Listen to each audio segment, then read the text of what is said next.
ಕಾಶಿ ಜ್ಯೋತಿರ್ಲಿಂಗ ದರ್ಶನ ಪಡೆಯಬೇಕೆಂಬುವವರಿಗೆ ಇಲ್ಲಿದೆ ಸಂತಸದ ಸುದ್ದಿ. ಶಿವಮೊಗ್ಗದಿಂದ ಹೊರಡಲಿರುವ ಕಾಶಿ ಅಯೋಧ್ಯ ಯಾತ್ರೆಯಲ್ಲಿ ಹಿಂದೂ ಸಂಪ್ರದಾಯದ ಪ್ರಮುಖ ಯಾತ್ರಾ ಕೇಂದ್ರವೆಂದು ನಂಬಲಾದ ಕಾಶಿಯ ಜ್ಯೋತಿರ್ಲಿಂಗ ದರ್ಶನ, ಅಯೋಧ್ಯ, ಸೀತಾಮಡಿ, ಗಯಾ ಮತ್ತು ಬುದ್ಧಗಯಾ ಕ್ಷೇತ್ರಗಳಿಗೆ ಭೇಟಿ ನೀಡಲಿದ್ದೇವೆ. ತಿಂಡಿ ಊಟದ ವ್ಯವಸ್ಥೆ ಜೊತೆಗೆ ವಿಶ್ರಾಂತಿ ಪಡೆಯಲು ರೂಮ್ ವ್ಯವಸ್ಥೆ ಕೂಡ ಇರುತ್ತದೆ. ಜೊತೆಗೆ ಈ ಯಾತ್ರೆಯಲ್ಲಿ ಅನುಭವವುಳ್ಳ ಗೈಡ್ಗಳು ಕೂಡ ನಮ್ಮ ಜೊತೆ ಪ್ರಯಾಣಿಸಲಿದ್ದಾರೆ. ನೀವು ಕೂಡ ಈ ತೀರ್ಥ ಕ್ಷೇತ್ರಗಳ ದರ್ಶನ ಪಡೆಯಬೇಕೆಂದರೆ ಹಿಂದೆ ಕರೆ ಮಾಡಿ.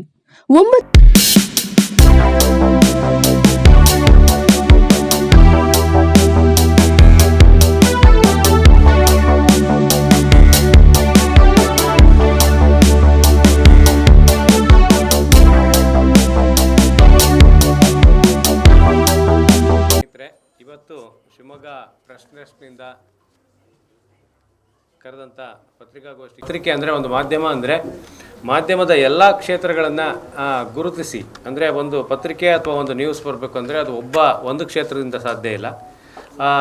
ಪತ್ರಿಕೆಯಲ್ಲಿ ವರದಿಗಾರನಿಂದ ಹಿಡಿದು ಉಪಸಂಪಾದಕರಿಂದ ಹಿಡಿದು ಡಿಸೈನರಿಂದ ಹಿಡಿದು ಪತ್ರಿಕೆ ಹಾಕೋನು, ಪತ್ರಿಕೆಗೆ ಜಾಹೀರಾತು ತರೋನು, ಅಂತಿಮವಾಗಿ ಪತ್ರಿಕೆ ಮುದ್ರಣ ಮಾಡಿಕೊಡೋನು, ಕೊನೆಯಲ್ಲಿ ಪತ್ರಿಕೆ ವಿತರಿಸೋನು, ಅಂದರೆ ಇಡೀ ಸಮಗ್ರವಾಗಿ ಪತ್ರಿಕೋದ್ಯಮಕ್ಕೆ ಯಾರ್ಯಾರು ಬೆನ್ನೆಲುಬಾಗಿ ನಿಂತಿದ್ದಾರೋ ಆಯಾ ಕ್ಷೇತ್ರದಿಂದ ಒಬ್ಬೊಬ್ಬರನ್ನು ಗುರುತಿಸಿ ಸನ್ಮಾನ ಮಾಡಬೇಕು ಅಂತ ತೀರ್ಮಾನ ಮಾಡಿ ಒಳ್ಳೆಯ ಒಂದು ಸನ್ಮಾನ ಕಾರ್ಯಕ್ರಮವನ್ನು ಪ್ರತಿಭಾವಂತ, ಅಂದರೆ ಈ ಕ್ಷೇತ್ರದಲ್ಲಿ ಸಾಕಷ್ಟು ಸಾಧನೆ ಮಾಡಿದಂಥ ಪತ್ರಕರ್ತರಿಗೆ ಸನ್ಮಾನ ಮಾಡಬೇಕು ಅಂತ ಇಟ್ಕೊಂಡಿದ್ದೀವಿ.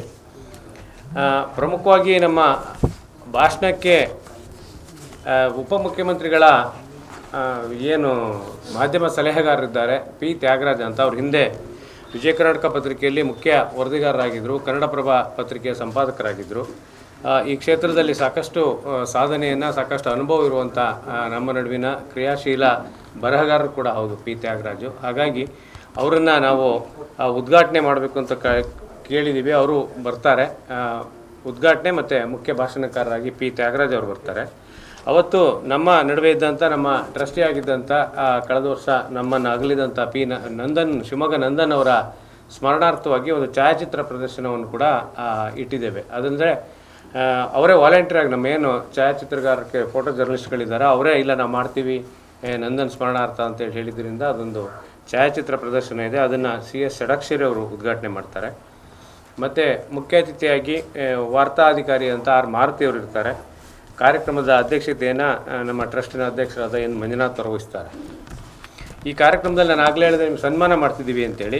ಶಿಕಾರಿಪುರದ ಸರ್ವಜ್ಞ ಪತ್ರಿಕೆಯ ಸಂಪಾದಕರು, ಹಿರಿಯ ಸಂಪಾದಕರು, ತುರ್ತು ಪರಿಸ್ಥಿತಿ ಕಾಲದಲ್ಲಿ ಜೈಲಿಗೆ ಹೋಗಿ ಬಂದಂಥ SB ಮಠದ್ ಅಂತೇಳಿ ವಯೋವೃದ್ಧರು, ಅವರನ್ನು ಗುರುತಿಸಿ ನಾವು ಸನ್ಮಾನ ಮಾಡಬೇಕು ಅಂತೇಳಿ ತೀರ್ಮಾನ ಮಾಡಿದ್ದೀವಿ. ಜೊತೆಗೆ ನರೇಶ್ ಕುಮಾರ್ ಅಂತೇಳಿ ನಿಮಗೆಲ್ಲರಿಗೂ ಬಹುತೇಕ ಜನರಿಗೆ ಗೊತ್ತಿದೆ, ಜೈಕಾರ್ ಅಡ್ವರ್ಟೈಸರ್ಸ್ನ ಮಾಲೀಕರು. ಅವರು ನಿಮ್ಮ ನಡುವೆ ನಮ್ಮ ಜೊತೆಗೆ ಇದ್ದಂಥ ಶಿವಮೊಗ್ಗದವರೇ ಆದಂಥ ನರೇಶ್ ಅವರು ಇವತ್ತು ರಾಜ್ಯ ಮಟ್ಟದಲ್ಲಿ ದೊಡ್ಡ ಜಾಹೀರಾತು ಸಂಸ್ಥೆಯನ್ನು ನಿರ್ಮಾಣ ಮಾಡಿ ರಾಜಧಾನಿ ದಿಲ್ಲಿಯಲ್ಲಿ ಸಹಿತ ಅವ್ರದ್ದು ಆಫೀಸ್ ಇದೆ. ಅಂದರೆ ನಮ್ಮ ನಡುವೆ ಒಬ್ಬ ಬೆಳೆದ ಒಬ್ಬ ವ್ಯಕ್ತಿಯನ್ನು, ಒಬ್ಬ ನಮ್ಮ ಗೆಳೆಯನನ್ನು ಗುರುತಿಸಿ ನಾವು ಸನ್ಮಾನಿಸಬೇಕು ಅಂತೇಳಿ ಅವ್ರನ್ನ ಜಾಹೀರಾತು ಕ್ಷೇತ್ರದಿಂದ ನಾವು ವಿಶೇಷ ಸಾಧನೆಗಾಗಿ ಸನ್ಮಾನ ಮಾಡ್ತಾಯಿದ್ದೇವೆ. ಆಮೇಲೆ ವಿಜಯ ಕರ್ನಾಟಕ ಮುದ್ರಣ ವಿಭಾಗದ ನಾರಪ್ಪ ಗೌಡರು ಅಂತೇಳಿ ಅವರು ಪ್ರಿಂಟರ್ ಇದ್ದಾರೆ. ಅವರು ಡಿಸೈನರ್ ಆಗಿ ನಮ್ಮ MC ರಾಜು ಅವರು ವಿಜಯ ಕರ್ನಾಟಕದಲ್ಲಿ ಹಿರಿಯ ಗ್ರಾಫಿಕ್ ಡಿಸೈನರ್ ಇದ್ದಾರೆ, ಅವ್ರನ್ನ ಸನ್ಮಾನ ಮಾಡ್ತಾ ಇದ್ದೀವಿ. ನಡುವೆ ಇರುವಂಥ ಶಿವಮೊಗ್ಗ ಯೋಗರಾಜ್, ನಾವಂದರೆ ಆಯಾ ಕ್ಷೇತ್ರದಲ್ಲಿ ಹೆಚ್ಚು ಮುಂದಿನ ಕಳೆದ ವರ್ಷವೂ ಕೂಡ ನಾವು ಬೇರೆ ಬೇರೆ ಸನ್ಮಾನ ಮಾಡ್ಕೊಂಡು ಬಂದಿದ್ದೀವಿ. ಈಗ ಆಯಾ ಹಿರಿತನದ ಆಧಾರದ ಮೇಲೆ ಅವರ ಸೇವೆಯನ್ನು ಪರಿಗಣಿಸಿ ಒಬ್ಬೊಬ್ಬರನ್ನ ಒಂದೊಂದು ಕ್ಷೇತ್ರದಿಂದ ತಗೊಂಡಿದ್ದೀವಿ. ಈ ಬಾರಿ ಛಾಯಾಚಿತ್ರ ಕ್ಷೇತ್ರದಲ್ಲಿ, ಫೋಟೋ ಜರ್ನಲಿಸ್ಟ್ ಕ್ಷೇತ್ರದಲ್ಲಿ ಶಿವಮೊಗ್ಗ ಯೋಗರಾಜ್ ಅವ್ರನ್ನ ಗುರುತಿಸಿ ಅವರಿಗೂ ಕೂಡ ಗೌರವವನ್ನು ಸಮರ್ಪಣೆ ಮಾಡ್ತೇವೆ. ಆಮೇಲೆ ಚಿರಾಗ್, ನಮ್ಮ ನಡುವೆ ಇರುವಂಥ ಚಿನ್ನು, ಅವರು ಕೂಡ ಹಳೆಯ ವಿಡಿಯೋ ಜರ್ನಲಿಸ್ಟು ಶಿವಮೊಗ್ಗದ ಮಟ್ಟಿಗೆ ನಾವು ನೋಡಿದಾಗ. ಸೊ ಆತನ ಕೂಡ ನಾವು ನಮ್ಮ ಗೆಳೆಯ ನಮ್ಮ ನಡುವೆ ಇರ್ತಾನೆ, ಅವನನ್ನು ಪ್ರೋತ್ಸಾಹಿಸಬೇಕು ಅನ್ನೋ ಉದ್ದೇಶದಿಂದ ಅವ್ರನ್ನ ಸನ್ಮಾನ ಮಾಡ್ತಾಯಿದ್ದೀವಿ. ಜೊತೆಗೆ ಮಂಜುನಾಥ್ B ಅಂಥೇಳಿ ಇವರು ಪತ್ರಿಕಾ ವಿತರಕರು. ಸುಮಾರು 40 ವರ್ಷದಿಂದ ಪತ್ರಿಕೆ ವಿತರಣೆಯನ್ನು ಕೆಲಸ ಮಾಡ್ಕೊಂಡು ಬಂದಿದ್ದಾರೆ. ಅವರು ವಿತರಣೆ ಬಿಟ್ಟು ಬೇರೆ ಏನೂ ಕೆಲಸ ಮಾಡಲ್ಲ, ಯಾಕಂದ್ರೆ ಬಹುತೇಕ ಜನರು ಉಪಕಸಬಾಗಿ ಇದನ್ನು ಬಳಸ್ತಾರೆ. ಆದರೆ ಮುಖ್ಯ ಕಸಬೇ ಇವರಿಗೆ ಪತ್ರಿಕಾ ವಿತರಣೆ. ಹಾಗಾಗಿ ಅವರನ್ನು ಕೂಡ ನಾವು ಕರೆದು ಒಂದು ವಿಶೇಷ ಗೌರವವನ್ನು ಸಲ್ಲಿಸಬೇಕು ಅಂತ ತೀರ್ಮಾನ ಮಾಡಿದ್ದೇವೆ. ಜೊತೆಗೆ ಪತ್ರಕರ್ತರ ಮಕ್ಕಳು ವಿಶೇಷ ಸಾಧನೆ ಮಾಡಿದಂಥ, ಉದಾಹರಣೆಗೆ ಬೇರೆ ಬೇರೆ ಕ್ಷೇತ್ರದಲ್ಲಿ ಸಾಧನೆ ಮಾಡೋದು ಈಗಾಗಲೇ ನಾವು ಹೆಸರು ಕಾಲ್ ಮಾಡಿದ್ವಿ. ಯಾರು ಹೆಸರು ಕೊಟ್ಟಿದ್ದಾರೋ ಅವರಿಗೆ ಸೊ ಅವ್ರನ್ನ ಒಂದು ಸ್ಮರಣಿಕೆ ಕೊಟ್ಟು ಅವ್ರನ್ನ ಗೌರವಿಸಬೇಕು, ಪ್ರೋತ್ಸಾಹಿಸಬೇಕು ಅಂತ PUC ಮತ್ತು SLC ಅತಿ ಹೆಚ್ಚು ನಂಬರ್ ತೆಗೆದ ಪತ್ರಿಕಾ ಕ್ಷೇತ್ರದಲ್ಲಿ, ಅಂದರೆ ಪತ್ರಿಕಾ ಕಚೇರಿಯಲ್ಲಿ ಕೆಲಸ ಮಾಡೋರು, ಪತ್ರಿಕಾ ವಿತರಕರು, ಪತ್ರಕರ್ತರು, ಎಲ್ಲರನ್ನ ಯಾರು ಮಕ್ಕಳು ಏನು ಸಾಧನೆ ಮಾಡಿದ್ದಾರೆ, ಅತಿ ಹೆಚ್ಚು 80%ಗಿಂತ ಅತಿ ಹೆಚ್ಚು ನಂಬರ್ ತೊಗೊಂಡಿದ್ದಾರೋ ಅವ್ರನ್ನ ಕರೆದು ಅವರಿಗೆ ಒಂದು ಪ್ರಶಸ್ತಿ ಪುರಸ್ಕಾರವನ್ನು ಮಾಡ್ತಾ ಇದ್ದೇವೆ.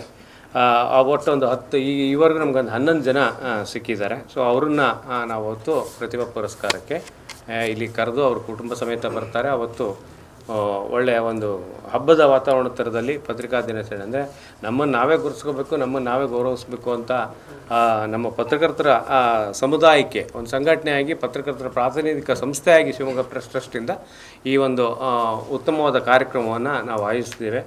ದಯಮಾಡಿ ಅವತ್ತು ಎಲ್ಲ ಮಾಧ್ಯಮ ಸ್ನೇಹಿತರು ತಮ್ಮ ಕುಟುಂಬ ಸಮೇತ ಬರಬೇಕು. ಆಮೇಲೆ ಈ ಕಾರ್ಯಕ್ರಮಕ್ಕೆ ಹೆಚ್ಚು ಪ್ರಚಾರವನ್ನು ಕೊಡಬೇಕು. ಬೆಳಗ್ಗೆ ಉಪಹಾರ ಇಲ್ಲೇ ಇರ್ತದೆ ಮತ್ತು ಮಧ್ಯಾಹ್ನ ಭೋಜನ ವ್ಯವಸ್ಥೆ ಕೂಡ ಇದೆ.